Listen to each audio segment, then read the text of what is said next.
This country has some kind of a sick obsession with diversity, and you can tell not just because it's something we prioritize, it's something we prioritize and then brag about. It would be like me filling up my studio with people who have a mole on their cheek. What a stupid thing to do, but it's even dumber if you brag about that's what you're doing, and yet that's what we do in this nation, and I can't figure out how we break that mentality, but we better. Yeah, we definitely need to break it, Jesse. And what they're doing is saying, hey, ignore the problems, ignore the incompetency. Hey, we've got diversity, and that's all that matters. And so, this whole thing as it relates to women is about the matriarchy and uprooting the patriarchal culture and uprooting men from leadership positions. And part of, again, to me, this is all about installing a matriarchal culture, but part of what they use is racial diversity to justify the pivot away from men. And so they're, if you complain, oh, well, you're just racist. If you're black like me and you complain, oh, you're just a sellout. And bottom line, it's a clever way of uprooting God's biblical natural order and call for men to lead.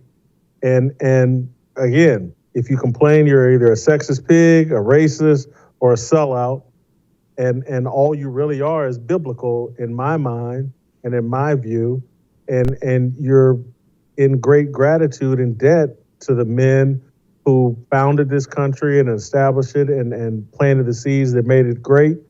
That I'm not some sexist pig, but I do believe in male leadership.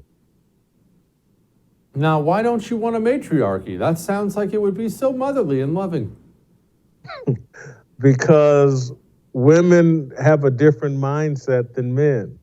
And women are a little bit more controlled by emotions and feelings. They're empathetic to a fault. And the world requires some harsh, strong lines. The world requires borders.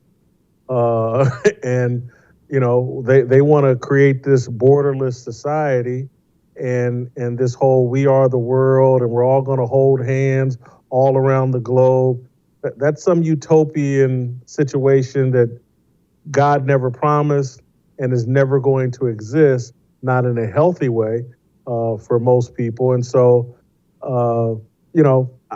I'm just for men doing what they're supposed to do and just for recognizing that men and women are wired differently. That's just a fact. Do you think, I get this question a lot in my email. I call diversity the death of everything, because as soon as you prioritize that which does not matter, you will slowly see everything around you die. Everything will just kind of die, slowly rot away. The people who practice it, do they know that's what they're doing? Is that what they want? Yes. And that's why they call it diversity, equity, and inclusion. I call it diversity, inclusion, and equity, DIE. It is promoting the death of America. China's not doing this. China's not, first of all, they don't have the kind of melting pot diversity that we have in America naturally. And so there is no movement in China to make sure that we got enough black or brown people or whatever people in certain offices. There is no movement in China to make sure, who you having sex with? Oh, you're gay, we need to install you. Oh, you're trans, we need to install you. Oh, we're a woman, we need to install you. That's not what China's doing, and that's not what anybody that wants to be the leader of the world would be doing. We're weakening our military. We're weakening everything. We're lowering standards across the board to accomplish these goals. Jesse, obviously, I'm black. There's no challenge that has ever been put in front of a God-fearing, God-obeying person of any color that they haven't been able to accomplish.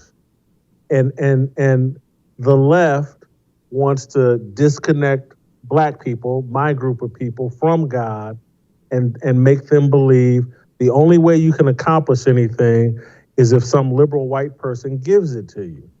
And I just totally reject that. And it's been my life experience and throughout the history of America that if a challenge is set in front of any group of Americans and they embrace God, they're going to meet that challenge and accomplish their goal. This whole thing on the left is very secular, very hostile to a biblical worldview, and it's very crippling. And so we've taught many Black Americans to be dependent upon the charity of liberal whites when, anybody with a brain knows God's very jealous. He wants you to depend on him, not on liberal white people. And so they've crippled, and they're crippling a segment of society to live on handouts and whatever the elites want to trickle down to the working class. I just reject all of it.